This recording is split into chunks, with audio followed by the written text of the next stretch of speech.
Hey, and welcome back to another webinar with CVC Coaching. This is our ongoing series of educational presentations that we provide free out to the industry, to business owners, others, people that want to find ways to build their businesses, to reach their dreams, go to a new level in business. And today I got another special guest with me. I've known this guy for a couple years, one of my network partners here at CVC Coaching. We work together.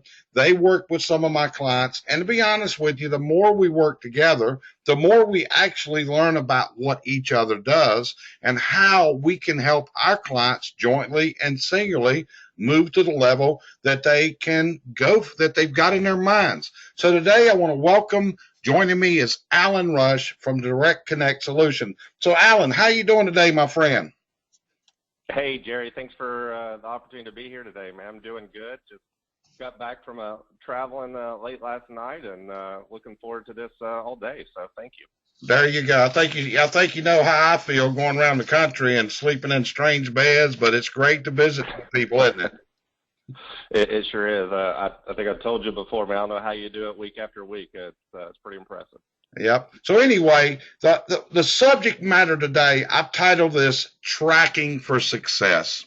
And since I got into this and learning a lot about tracking because I saw what people are doing with tracking and then how you can build this up to a phenomenal tool to really help you get where you're going. So what we're going to do today is talk about tracking systems, how you put it together, how it all works. So I've asked Alan along. So Alan, you've been working with service companies, different customers that I have, and you've basically just about specialized in the industries I do now. So tell me, in your feelings, what does tracking do for a company? How is tracking going to be something to really take them to that level they imagine? Yeah, well, it's kind of a loaded question for sure. I mean, tracking is certainly one of the core things that we help people do, and it's important that they do. And one of the things as we got more and more into this chimney industry of yours is we realized how little tracking that a lot of these people do. And, to have tracking, it really starts with the basics, which is simply a data collection. And we've seen the gamut from people who are running advanced systems that track everything that you can imagine to people who are still on pen and paper and whiteboards. And so, our first mission of education to this industry is start collecting your data and putting it into a database format so we can start doing things with it. I mean, just the basics. And whether you're using QuickBooks or you're a CEO guy or a smart service guy or you're using a different system altogether, just have some system where you're at least collecting the basics and name, address, phone number, emails. Be sure you're using line items. One of the big mistakes we see people, they're using comments and notes and text fields, and those are very difficult to go through and sort correctly. So use the line item fields you have available in your general ledger, and make sure you're running your invoices and your estimates through your general ledger system. Once you do that, you start having visibility and can do things with them. Yeah. And Alan, I know from our different discussions, I think there's a tracking the past that you pull out of databases, QuickBooks, and really run your magic and check all these data points. But a real big part of this is tracking what we're doing on a daily basis. I know a lot of what we do is we track the incoming phone calls. Kind of tell the people what does this mean when we're tracking what's happening when the phone rings? Yeah, absolutely. I mean, it's critical to everything to know how many calls are we getting, how many opportunities are we getting, what's bringing us those calls, are we spending money on different marketing initiatives, are they working, and knowing just from a goal setting standpoint, how many of those calls are actually getting past what, for the lack of a better word, the gatekeeper, the person who answers the phone, how many of those are we actually turning into appointments in the home? And then once we get in the home, how many of those appointments are we finding additional opportunities and leaving some sort of estimate or additional proposal or recommendation recommended work. Once we know how much recommended work and proposals we've left, how many of those are we closing? What's our close ratios? Are we seeing what tech or what crew goes out on what types of jobs? And are certain techs better at certain types of jobs? Are they less time on site, have a higher close ratio? Are they proposing for more money? Are they making more gross profit for the company? All those are just some basic things that people can do on their own. Certainly it will help to have a system in place to do that. But, we have people still using pen and paper and check marks and Excel sheets. And as long as you're collecting the data, that's the first step of it. Yep. And that's a lot of it is developing a system. As we go through this, a lot of people, we refine the systems, but it's a simple matter of starting. I think you said the key thing a while ago, and we're tracking the phone calls. And to me, a lot of times I'll ask a client, how many times a day does your phone ring? And sometimes you get a blank stare. And then it's like, how many of these are customers? And from this point, how many of these buy? And from tracking what's happening of coming in through the phone calls, what we're able to actually do is determine which of our customer service representatives, the ones that answer the phone, we may have one person that's getting a 90% closure rate in setting up an appointment or starting the sale. And another one may be at 40 and another one at 20. And what this tells us is, where do we have to train? Where are we not connecting with this? One of the things about commerce is commerce begins when a sale is made. And in a service business, a sale is initiated when the phone call comes in. So what would you add to that, Alan, to encourage people the importance of tracking that very important thing of the phone calls? Yeah, you've hit it right on. And, we've spoke together at a few seminars and summits. And one of the questions I love to ask people is how many salespeople do you have in your organization? And 50% of the time, well, I've got 2 reps or I've got this. And the whole point is we're trying to let them know that every person is in sales in their organization. And that begins with that initial phone call. And they don't get past that phone call to get in the home, then no sale can happen. So they're as much of a salesperson as anyone in the organization. And knowing what types of calls we're getting, is it are we getting, we don't really care as much about the people that are trying to sell us stuff, but we want to know, what are the customers calling about? What are their problems they're having? Are we just doing sweeps, inspections, or are we getting certain types of repair call trends? Are we getting, hopefully we're not getting a lot of callback or warranty type trends, but we need to know those things. And one of the things just that I know that you've been working on, Jerry, that we're trying to help some of your clients with is how many times are the technicians calling? They're calling either for the operations manager or the staff because they don't know the answer to something, or they need help. Maybe they're not sure how to leave a certain type of proposal or just a simple question. And those give us the data that we need so we can see which technicians or which personnel that are answering the phone, the areas that we really need to focus on having them improve. Yep. In a tracking system, one of our joint clients, I got them to start a couple months ago to track the phone calls.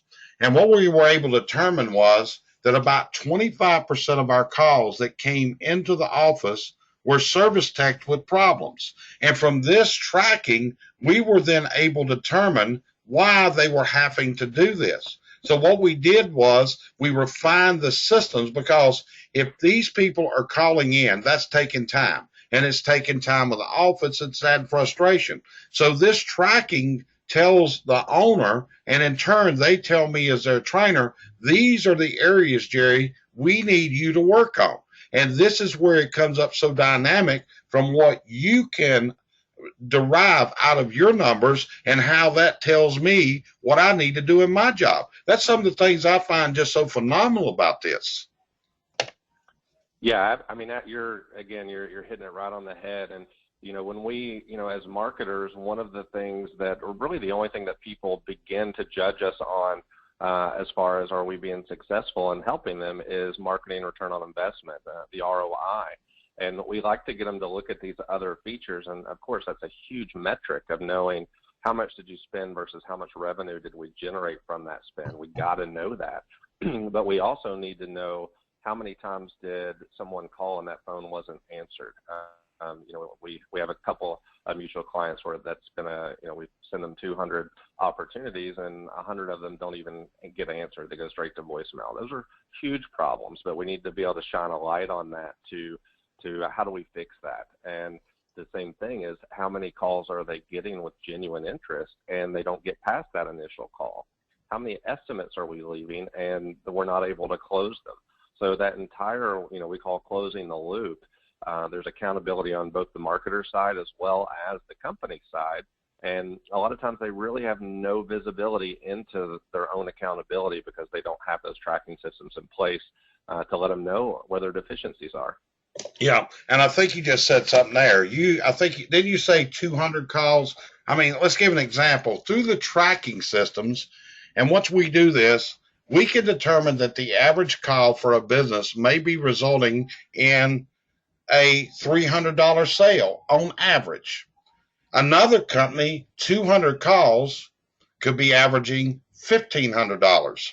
And that's a real simple difference of a $60,000 net or gross, or a $300,000 gross from the same 200 people. And when you start looking at it this way, you start rolling the numbers in your head, because what we're seeing is people in most service industries, they're making more money going to less calls. In other words, the more calls you make in a day, the less money you make in a year by far. Would your research of data prove that out, Alan? Yeah, absolutely.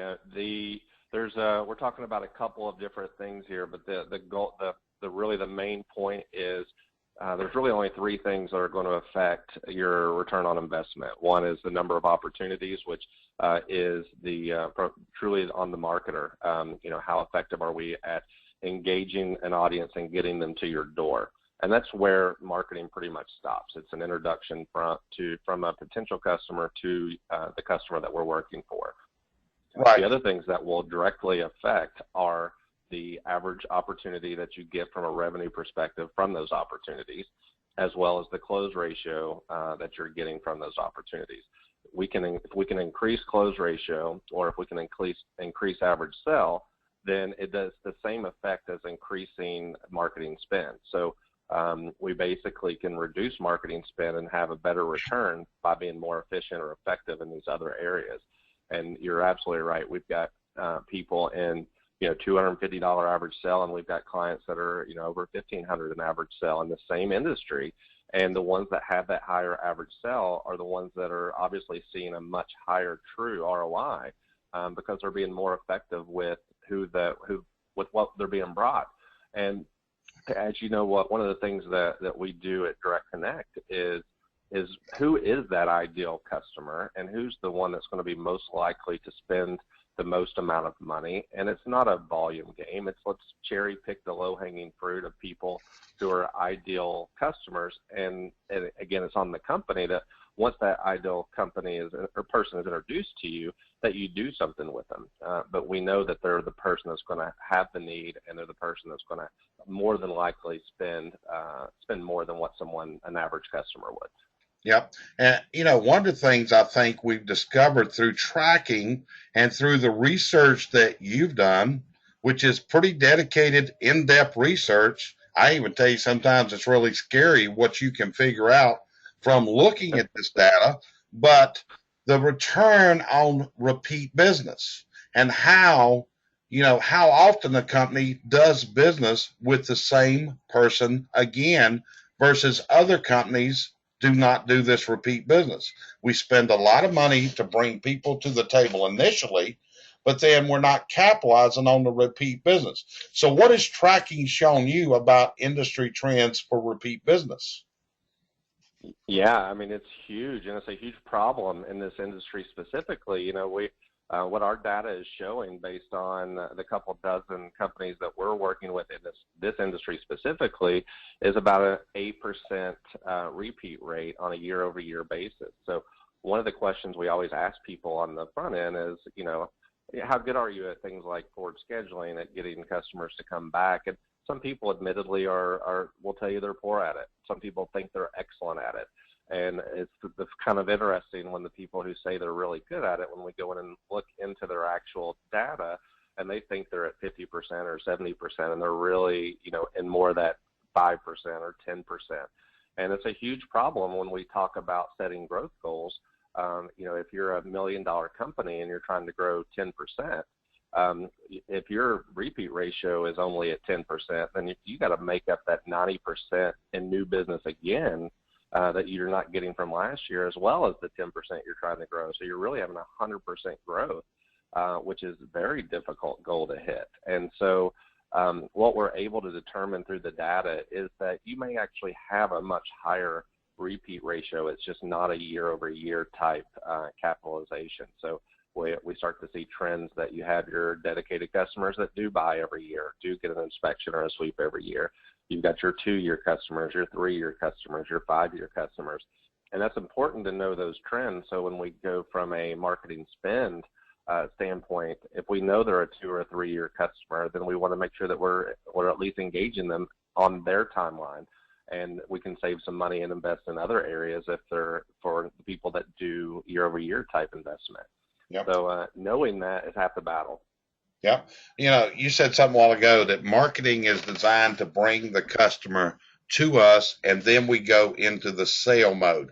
But let me ask you this: where does marketing come in after the sale?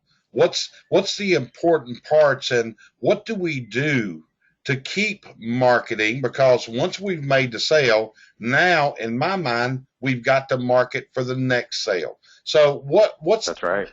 What's the metrics you see? What do people need to do to command this part of the business? Absolutely. Well, we know, just statistically that it's 6 to 7 times more expensive to gain a new customer than it is to keep an existing one. So when we see huge numbers and percentages like that, it always is shocking to me whenever I ask people and they're really not putting any type of investment or systems or programs in place to maintain relationships with the customers they already have, or to engage them to do ongoing business. One of the programs that we've helped develop for a lot of companies in this industry is a loyalty type program where, we're doing the basics. We're thanking them for their business. Where, as soon as they get an invoice, they get a thank you card. Just that one little thing is amazing at the amount of rapport that starts to build. We're sending them different cards throughout the year.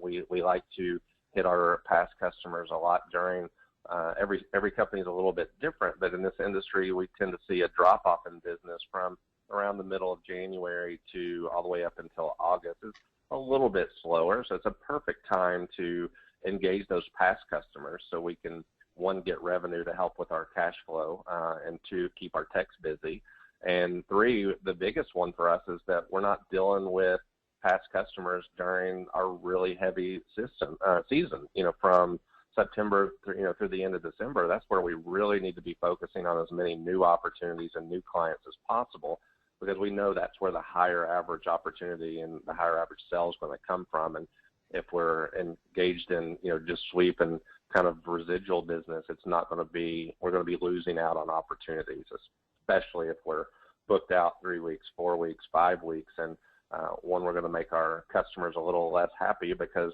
they don't want to wait that long, and 2, we may not be able to get to some of those newer opportunities that's going to give us those big dollars. So the other thing that we do on as far as past customers is just simple. Again, this starts with data, but it's amazing to me how many people do warranty. They sell something with a warranty. It doesn't matter if it's a retail item, it could be a reline, a liner, it could be a number of things.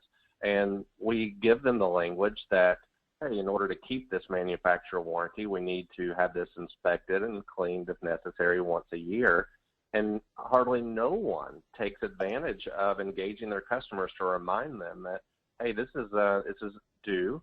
This is a value add to you. You spent a good amount of money. Let's make sure that we keep the warranty in place. So just simply from a data collection standpoint, advice: know what appliances, know what items that you're selling that have warranties, and have some sort of system to know when that's getting close to that annual mark so you can engage them. And it's as good as guaranteed business and great way to bring in revenue. Yep. And you said a key word a while ago, Alan, and as a sales coach, this is part of my process also is I've got to teach I've got to teach my person that's in a sales training, and actually my sales training is a little different because of things we look at. In fact, you're going to be attending one the week after next in Connecticut that I'm putting on. But as part of this is engagement. What we've got to do is we've got to engage the customer to make the sale. So what your process is doing is, can I say that this is keeping the customer engaged? Would that be a good way to phrase what you're doing? Yeah, that's actually a great way to word it. We use the language top of mind.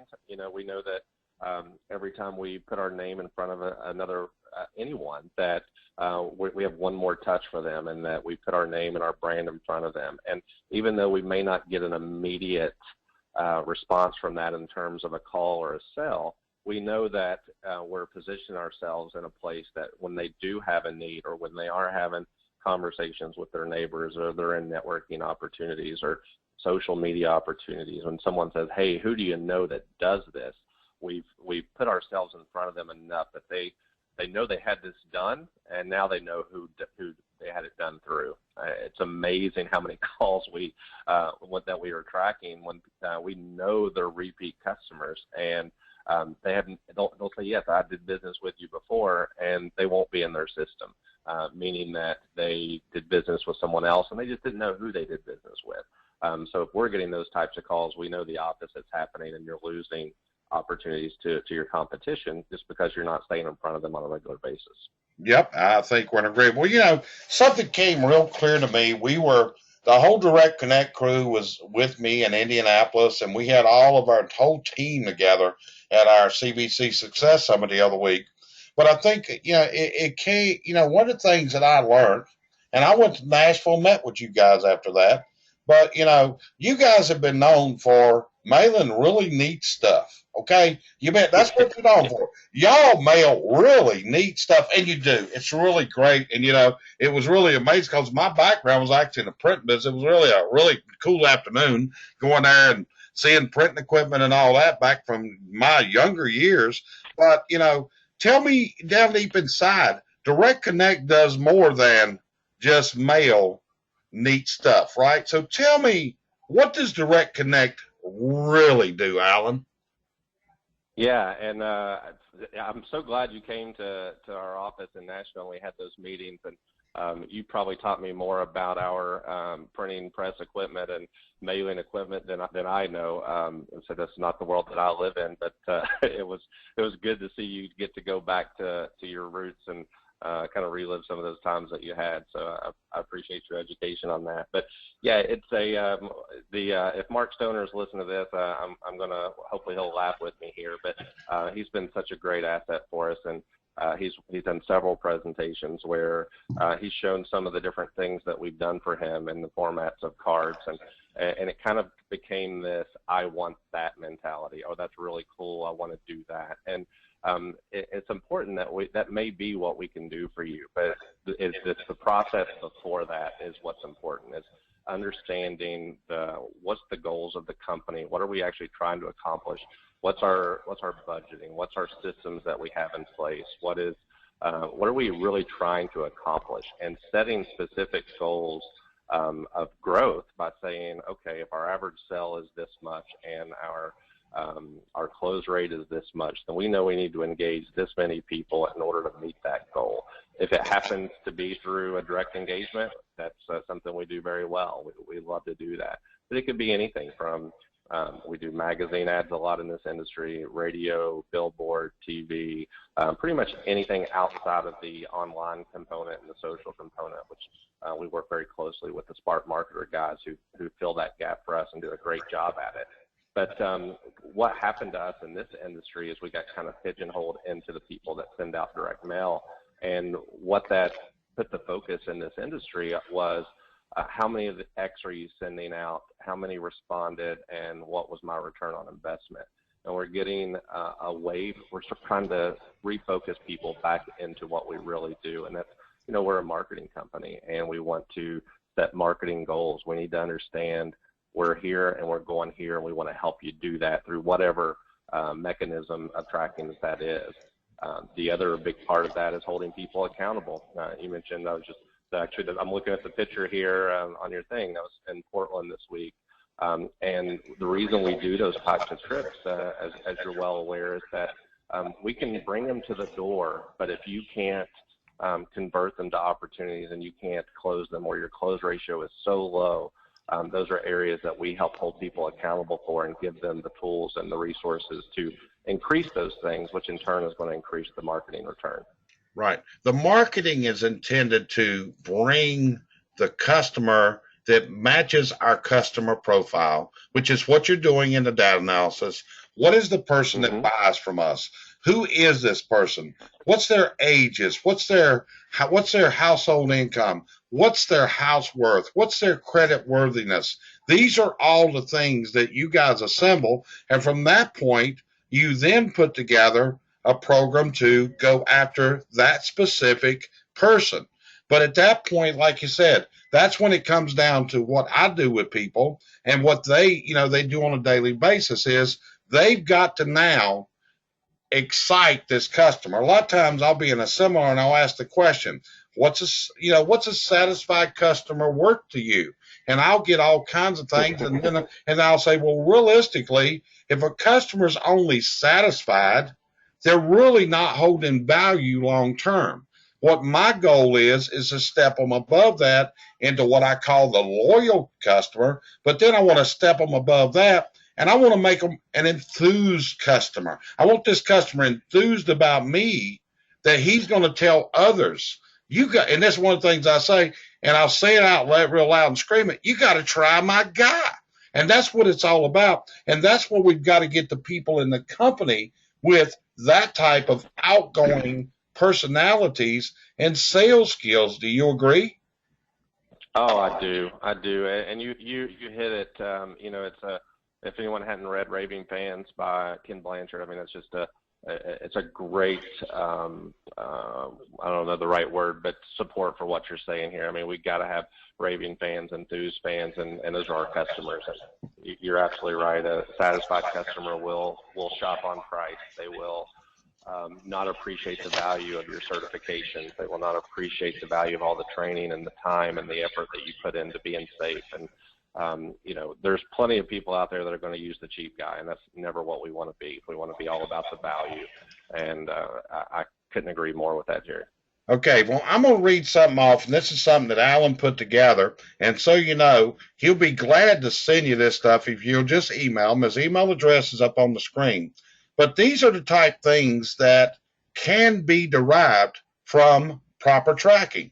One is, what is your true marketing ROI? And if you don't know what ROI is, that's return on investment, guys, and that's the important thing. What's your campaign ROI? Each time you do a campaign, what's the return? I got one client, and he's up in the cold north area, and he's a numbers guy. And he'll tell me, Jerry, I spent $2,825 and we made $121,687.35 off that campaign. It's like, whoa, new versus previous customer analysis. What your best selling products are, and then what your most profitable. See, a lot of times people look at numbers of products, and we really got to be looking at margins and dollars. What neighborhoods produce for you? What's the close ratios? What are the close ratios by your technicians? Your average sale per technician, your average customer sale, your average invoice. Is there anything else we can add that this tracking can give us, Alan? Yeah, I mean, those are certainly some of the basics that people can actually do on their own if they just have a little bit of database or Excel or whatever type experience. But I mean, just tracking that data, you can start to do. Now, some of the marketing stuff, it depends on if you can do that on your own, but you should absolutely know what is your new versus previous customer ratios. I mean, you need to know how much money am I getting every time a past customer comes in versus a new customer. And that helps determine what your marketing spend is on those, right? I mean, we know it's going to be a little bit less on a previous customer, because hopefully we've already done the major work. But knowing not only what our best-selling products are, but are there trends within either the demographic or geographic makeup of the customer themselves, or the neighborhoods or areas that you're doing that work in. Is one thing to make some assumptions that because I did a liner on 123 Main Street, that 124 Main Street is also a prime liner prospect, and that may be true, but we can also take about 20 other analytical points and determine how likely that person is to have that same need. So kind of looking at it more than just a singular level, but a full analysis level. And then, how much are we making average on a customer? How much are we making average on a sale? Those are great things that we can measure and give us metrics for improving. The big thing that I want to make sure that comes across here is you can have data and you can track data and you can have all the reports in the world that you want. But if you do not use the data or apply the data to improve your business, then they're just that. They're just reports. So that's great. We sell 100 caps. What does that mean, and why is that important to us? We need to set growth goals from that.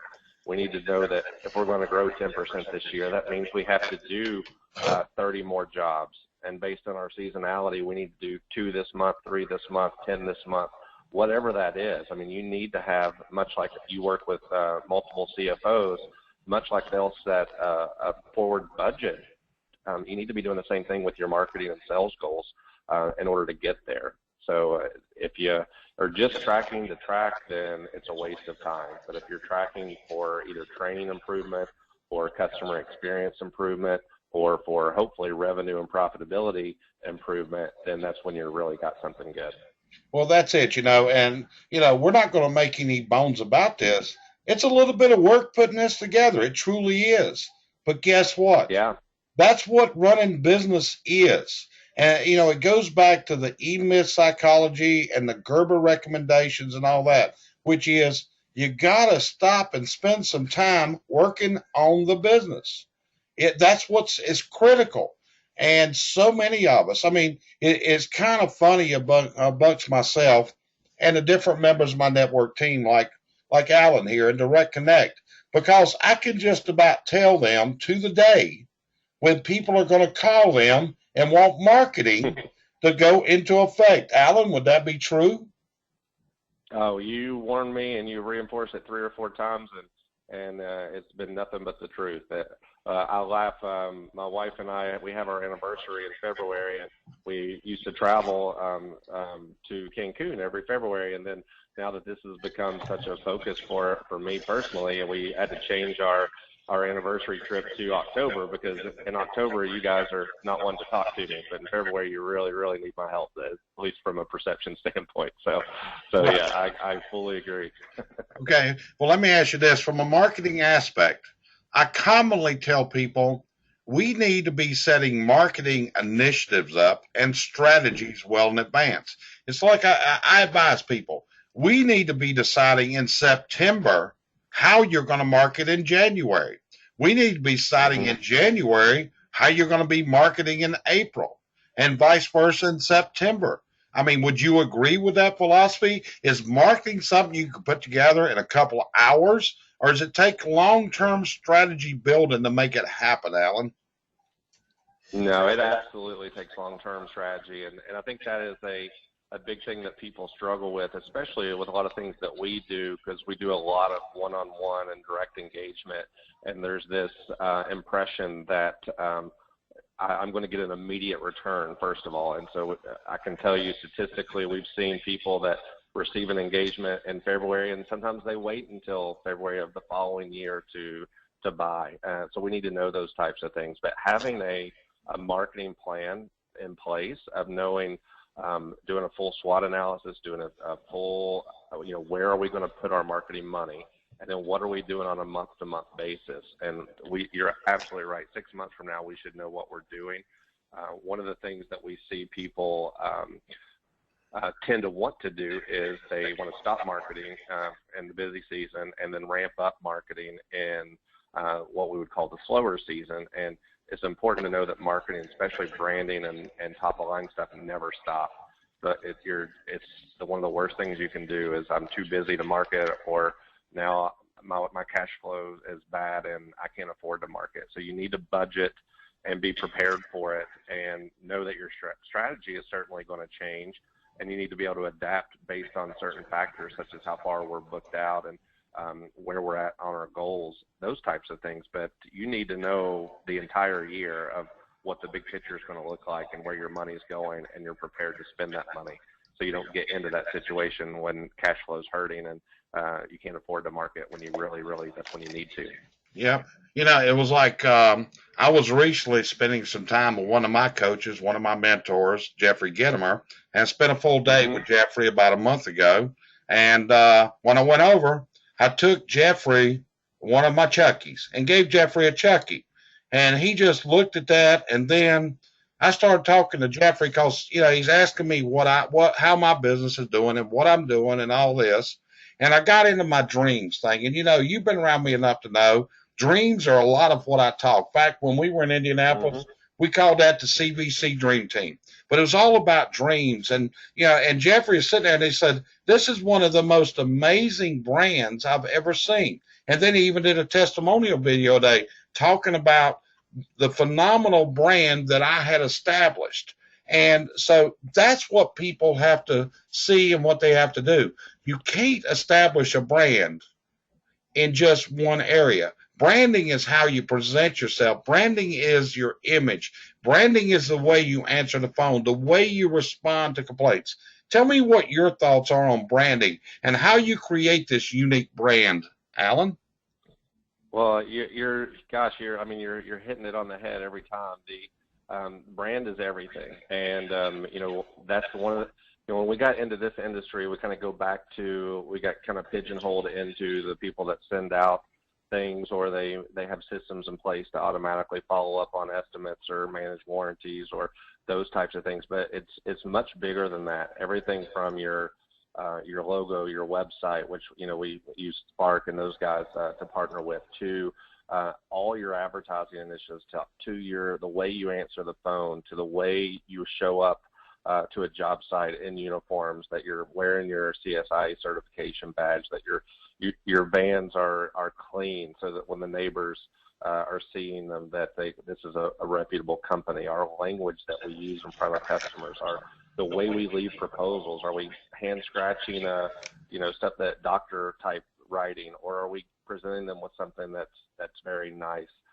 The way that we follow up with people, whether we're doing any type of magazine ads or any type of advertising, that we're maintaining consistency with our brand and our message. And one of the challenges that we've had is sometimes people are working with a ton of different people that specialize in certain areas, and it's a challenge that's why we have a marketing plan, to make sure that everybody's talking the same language, that everyone is on the same page, and we're rowing the boat the same way. And that's where all those goals and the vision and mission statement come into it so critically, that we know where we're going, and we know we're going to get there because we're measuring against it.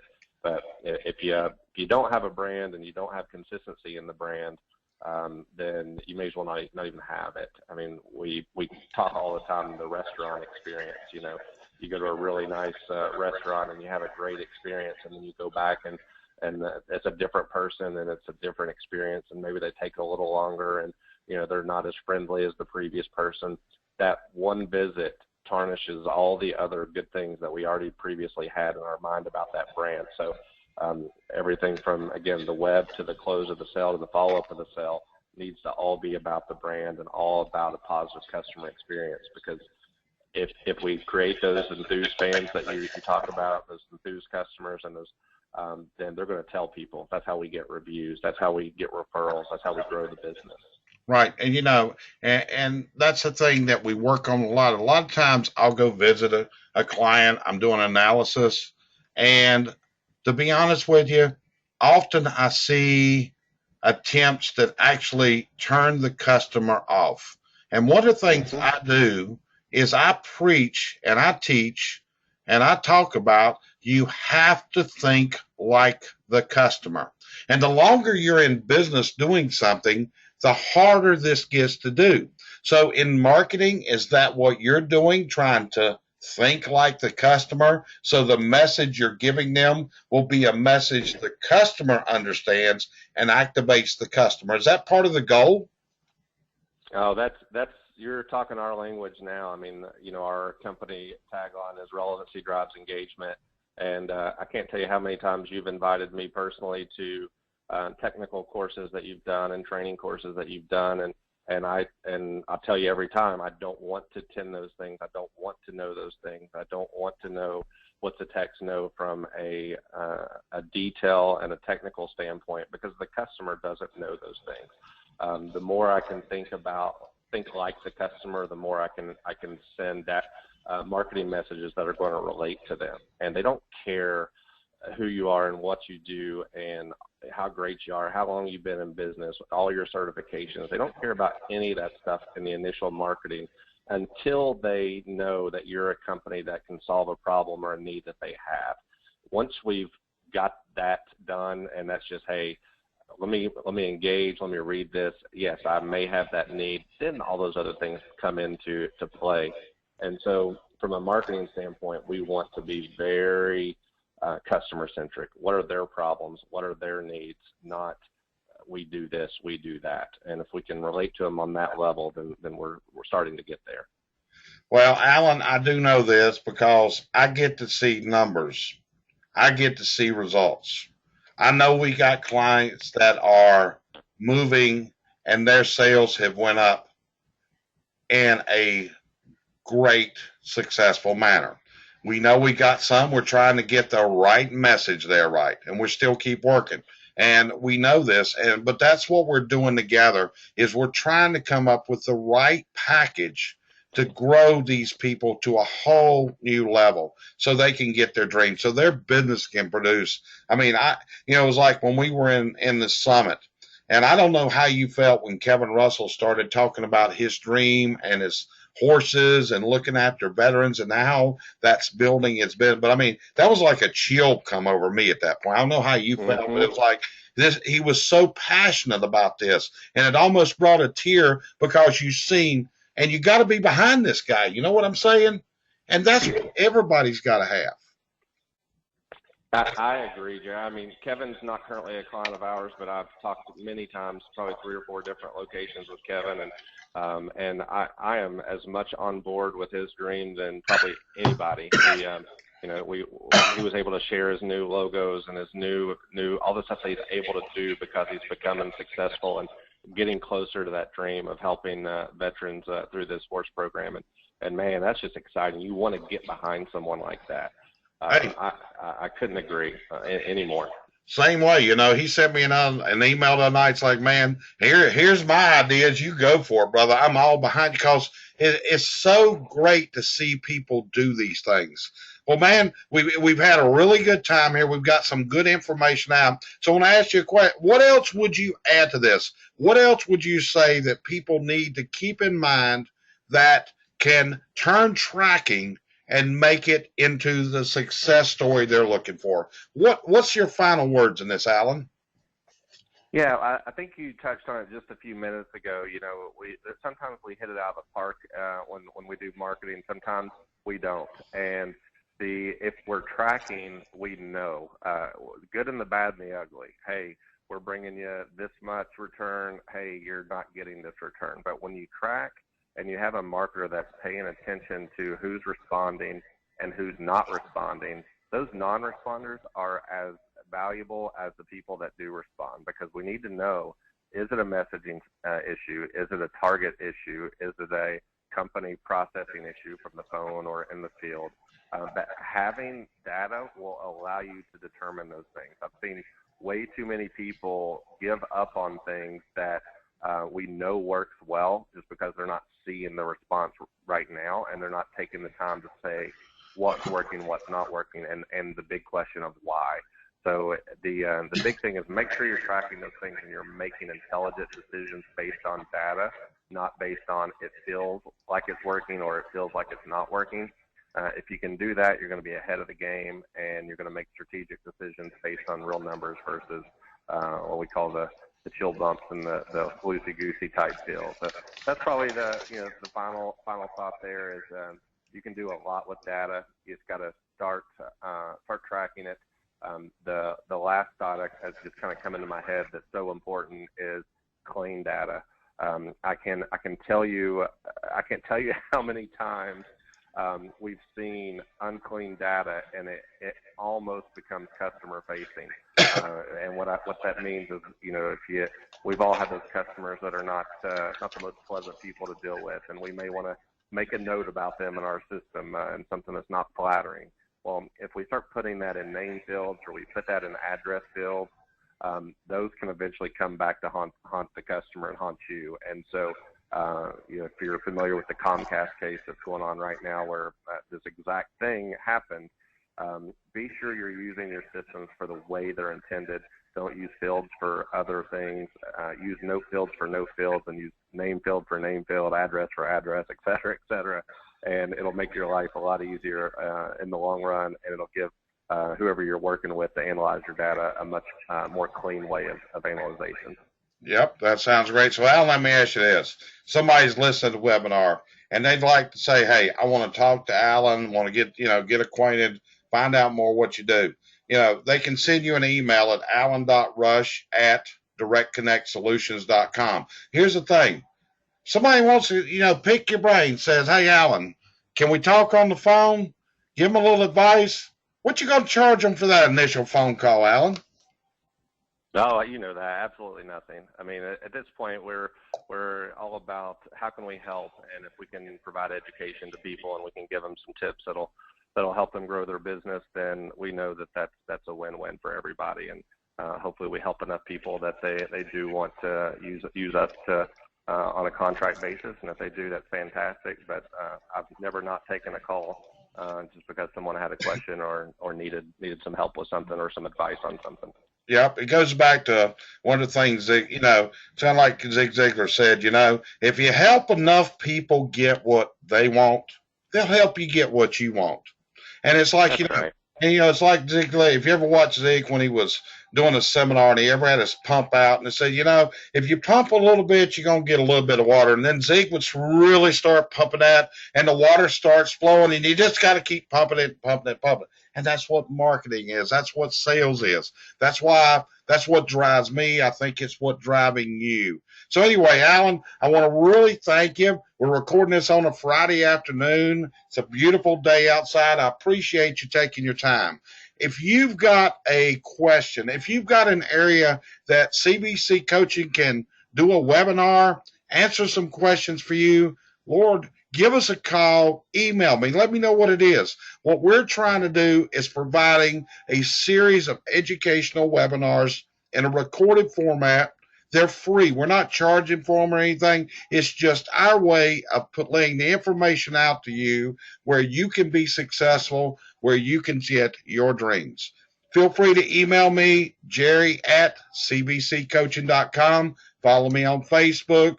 Catch my YouTube channel. All of our videos are stored there. And I want to appreciate it. You have no idea what an honor. It's a privilege. It truly is to have fine folks like you tune us in. So I look forward to talking to you next time. Just give me a call if I can ever help you. And Alan, same way. Give Alan a call. We're here to help you reach your dreams.